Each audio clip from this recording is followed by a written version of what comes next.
ইরানের ভূখণ্ডে হামলা চালিয়েছে ইসরায়েল। টার্গেট করা হয় ইরানের ইস্ফাহান প্রদেশে। বলা হয় ইরানের পারমাণবিক স্থাপনার অবস্থান এখানে। যদিও ইরান আগেই হুমকি দিয়েছিল ইরানের অভ্যন্তরে হামলা করলে কঠোরভাবে জবাব দেয়া হবে। তবে হামলার পর দামঘাম এলাকায় দেশটির প্রেসিডেন্ট ইব্রাহিম রাইসি ভাষণ দিলেও এই মামলা নিয়ে কোনো মন্তব্য করেননি।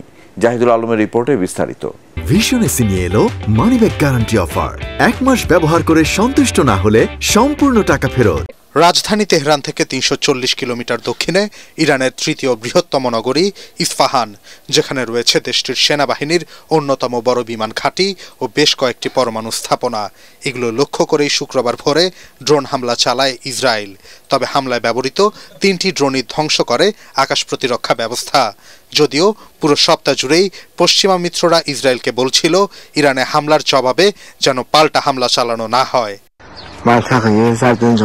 হামলার পরেই G7 বৈঠকে আত্মপক্ষ সমর্থন করে বিবৃতি দেয় যুক্তরাষ্ট্র। জানায় এই হামলার বিষয়ে অবগত নয় মার্কিন প্রশাসন।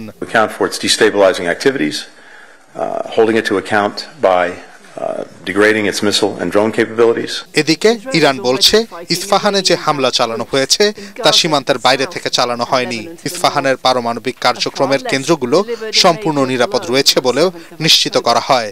তাদের এ দাবির সত্যতা জানিয়েছে আন্তর্জাতিক পরমাণু শক্তি সংস্থাও।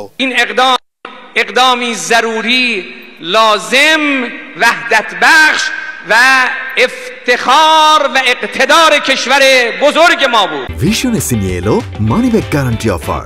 1 মাস ব্যবহার করে সন্তুষ্ট না হলে সম্পূর্ণ টাকা ফেরত। তবে শঙ্কার বিষয় হলো ইরানে ইসরায়েলের ক্ষেপণাস্ত্র হামলার পরপরই বিশ্ববাজারে বেড়ে গেছে জ্বালানি তেল ও স্বর্ণের দাম। জাহিদুল আলম, এটিএন বাংলা।